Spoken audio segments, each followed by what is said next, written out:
अब देखो भाई बहुत इंपॉर्टेंट डेवलपमेंट है पद्मा बैराज, ठीक है, बहुत इंपॉर्टेंट डेवलपमेंट है। बांग्लादेश जो है ऑफिशियली 50,000 करोड़ बांग्लादेशी टका के साथ, जो कि अराउंड 39,000 करोड़ बनते हैं, बहुत ज़्यादा पैसे हैं भाई। पद्मा जो है नदी के ऊपर एक बैराज बनाने वाले हैं, जहाँ से कि वो अपनी सीजनल, उनका कहना है कि वो सीजनल जो वाटर स्कैसिटी उस रीजन की उसको खत्म कर पाएंगे, पानी को डाइवर्ट करेंगे इरिगेशन के लिए एज वेल एज ड्रिंकिंग के लिए उसको यूज़ करेंगे, ठीक है कि नहीं। So again is going to give the lower riparian control to the Bangladesh of its important water resource, that is the river Padma. समझते हैं इस चीज को, ठीक है। सो पद्मा रिवर बेसिकली क्या है, हम लोग की जो रिवर गंगा है, ठीक है नहीं, गंगा जब वेस्ट बंगाल में पहुंचती है तो वहां पे हम लोगों ने एक बैराज बना, वो यहाँ पे दो रिवर्स में डिस्ट्रीब्यूट हो जाती हैं, ठीक है। यहाँ पे जो है हम लोगों ने बैराज बना रखा है, this is called as Farakka barrage है। यहाँ से नदी दो हिस्सों में बढ़ जाती है, नीचे जो है हुगली नदी जाती है, उसके बाद ये नदी पहले जो है इसकी जो दूसरी काउंटर पार्ट है इसको हम लोग पहले भागीरथी बोलते हैं, उसके बाद जब ये बांग्लादेश में एंटर करती है तो इसको यहाँ पे पद्मा नदी बोला जाता है, ठीक है।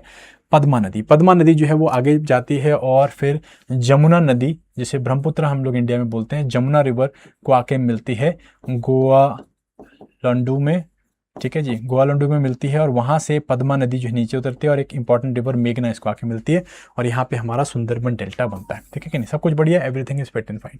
हम लोगों ने क्या किया, हम लोगों ने 1970s में फराका बैराज बना दिया, ठीक है। 1975 में ऑपरेशन हुआ था, याद रखना भाई, फराका बैराज 1975 में ऑपरेशन हुआ था, 50 साल 2025 में हुए थे इसको, तो 51 ईयर्स हो चुके हैं फराका बैराज को बनाए हुए। हम लोग क्या करते हैं, फराका बैराज से जितना भी एक्सेस पानी है या जितना हमको चाहिए पानी वो हम लोग डाइवर्ट करते हैं हुगली नदी में, ताकि बंगाल वाले रीजन में हम लोग irrigation as well as agriculture कर सकें। पानी जो है कम छोड़ते हैं टुवर्ड्स बांग्लादेश। बांग्लादेश ने क्या किया, प्रोटेस्ट किया, प्रोटेस्ट करने के बाद हमने क्या किया, 1996 में हम लोगों ने इस पद्मा जो वाटर शेयरिंग या गंगा वाटर शेयरिंग ट्रीटी है इसको साइन किया था, जिसके तहत हम लोगों ने वाटर शेयरिंग जो है यहाँ पे डिसाइड करी थी।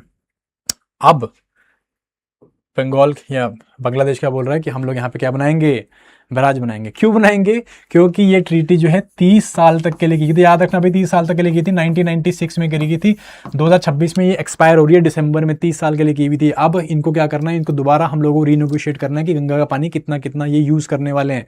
तो दैट इज़ वाई ये जो न्यूज़ आई है भैया, ये न्यूज़ क्या बता रही है, कहीं ना कहीं एक लिवरेज पॉइंट लेने की कोशिश कर रहा है बांग्लादेश की, भाई हम लोग यहाँ पे नीचे बैराज बनाएंगे तो क्या करते हैं, पानी की जो ट्रीटी है इसको हम दोबारा से क्या करेंगे, हम लोग नी नेगोशिएट करेंगे और ये इसको एज अ लिवरेज की तरह यूज कर सकते हैं, ठीक है।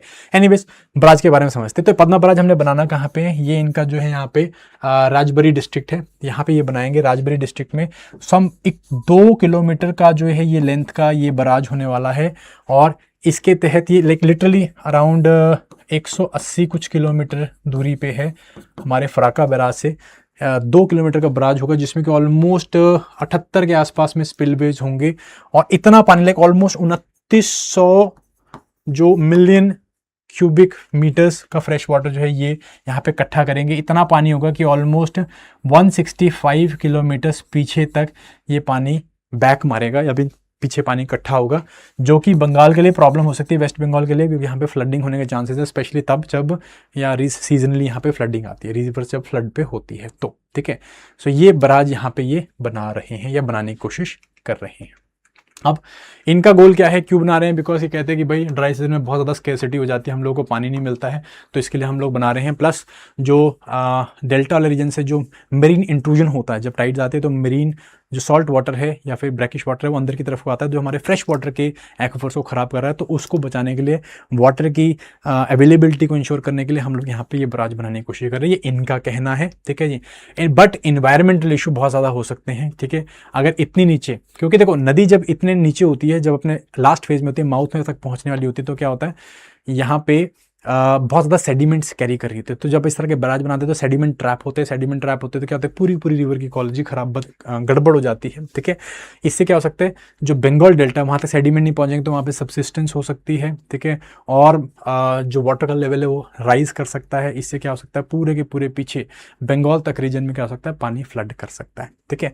बायोडाइवर्सिटी में भी इम्पैक्ट होगा, यहाँ पे जो रिवराइन बायोडाइवर्सिटी है वो काफ़ी ज़्यादा इम्पैक्ट होगी। जो हिल्सा फिश है जो यहाँ पे मिलती है स्पेसिफिकली, उसके ऊपर काफ़ी ज़्यादा लाइक उसकी नंबर्स के ऊपर इफेक्ट आ सकता है। सेस्मिक वल्नरेबिलिटी भी, अर्थक्वेक प्रोन जोन है, हाई अर्थक्वेक प्रोन जोन है, तो यहाँ पे क्या हो सकता है कि अर्थक्वेक के टाइम पे मैसिव डिस्ट्रक्शन या इस तरह के इश्यूज आ सकते हैं। ठीक है। Dam based सिस्मिसिटी and structural integrity के ऊपर इशू हो सकते हैं। इंडिया का एक और प्राइमरी कंसर्न है वही कि भाई जब हम यहाँ पे पानी इकट्ठा करेंगे, इतना ज़्यादा पानी इकट्ठा करेंगे तो क्या होगा, जो बैक वाटर फ्लडिंग है ये वेस्ट बंगाल को इफेक्ट कर सकती है और वेस्ट बंगाल के लिए काफ़ी सेंसिटिव इशू है और ये एक बोन ऑफ कंटेंशन हो सकता है। ठीक है, जैसे मैंने बताया गंगा वाटर शेयरिंग ट्रीटी 1996 में 30 ईयर्स का ये लीज खत्म हो रही है, इसीलिए भी शायद ये बैराज न्यूज़ में है। ठीक है, समझिए थोड़ा पॉलिटिक्स को, ठीक है, क्रोनोलॉजी समझिए आप।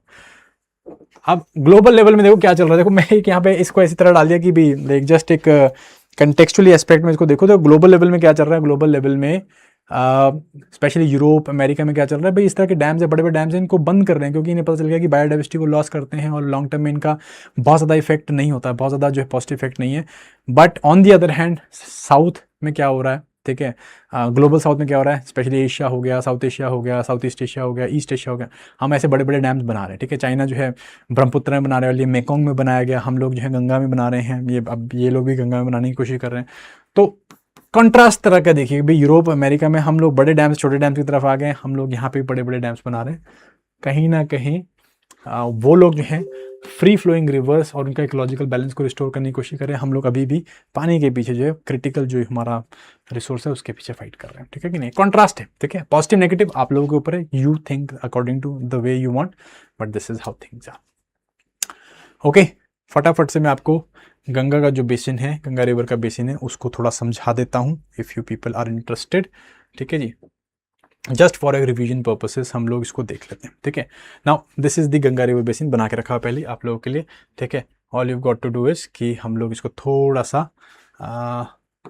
सा इसको समझ लेते हैं। ठीक है, ना as far as this basin is concern, okay, अगर हम बेसिन की बात करें तो देखो जो गंगा रिवर है वो कहाँ से, ओरिजिन कहाँ से हो रहा है। गंगा जो है रिवर दो स्ट्रीम्स के मिलने से बनती है। फर्स्ट इज भागीरथी रिवर जो कि गंगोत्री ग्लेशियर से निकल रही है, दूसरी अलकनंदा जो कि सातोपंथ ग्लेशियर से निकल रही है। अगेन कन्फ्लुएंस कहाँ पे होता है, वो होता है देवप्रयाग में, देवप्रयाग से होते हुए फिर जो है यहाँ पे इसे अब रिवर गंगा बोला जाता है। फिर उसके बाद हरिद्वार में नीचे उतरती है, प्लेन्स में आ जाती है उत्तराखंड में, फिर उसके बाद यूपी में एंटर करती है। यूपी में एंटर करती हुई ये पहुँचती है कन्नौज में। ठीक है जी, दिस इज कन्नौज। ठीक है, आई थिंक जो मेरी पीपीटी रिस्पॉन्ड नहीं करी, सो फॉर दैट रीजंस। ठीक है, सो ओके, सो कन्नौज पहुंचती है। कन्नौज में जाके जो है रामगंगा इसको आगे मिलती है। Kannauj is also known as the perfume capital of India. उसके बाद कन्नौज के बाद पहुंचती है ये कानपुर में। Kanpur is also known as the leather capital of the world, like यहाँ पे बहुत ज़्यादा टैनरीज हमें मिलती हैं। उसके बाद पहुँचती है प्रयागराज, जहाँ पे इसको सबसे लॉन्गेस्ट जो ट्रिब्यूटरी है इसकी यमुना नदी, वो इसको आके मिलती है। ठीक है, प्रयागराज में होता है संगम। ठीक है, एंड उसके बाद हम लोग यहाँ पे आगे चलते हैं। आगे बढ़ते हुए आता है वाराणसी, जो कि कल्चरल कैपिटल है हमारे देश का।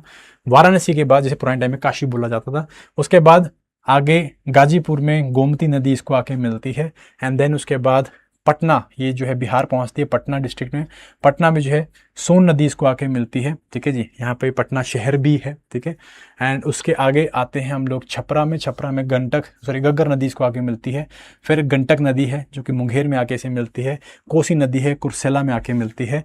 एंड उसके बाद जो है ये नदी फराक्का में जाके बट जाती है हुगली एंड आपकी पद्मा रिवर में, सुंदरबन डेल्टा बनता है। एक इंपॉर्टेंट ट्रिब्यूटरी दामोदर हुगली को आके मिलती है अराउंड कोलकाता से सम 40 किलोमीटर डाउनस्ट्रीम में। ठीक है, तो ये आपकी गंगा रिवर है और उसकी ट्रिब्यूटरीज है। याद करने का तरीका मैंने आपको कल भी बताया था, आज ही बताया था, याद रखना है इसको। कैसे याद रखेंगे ट्रिब्यूटरीज को, left bank and right bank को एक एक्रोनिम दे देता आपको कि राम जी गंगा घर गए क्योंकि महान यमुना सोती रही दिन भर। ठीक है, कैसे, R for Ramganga, G for Gomti, then is Ghaggar, then is Gandak, then is Kosi, Mahananda. ठीक है, फिर राइट बैंक ट्रिब्यूटरीज हैं आपकी यमुना, सोन एंड दामोदर। ठीक है, राम जी गंगा घर गए क्योंकि महान तक जो है आपकी लेफ्ट बैंक, यमुना सोती रही दिन भर, यमुना, सोन और दामोदर। ठीक है, that is how you can learn it. I hope this is okay.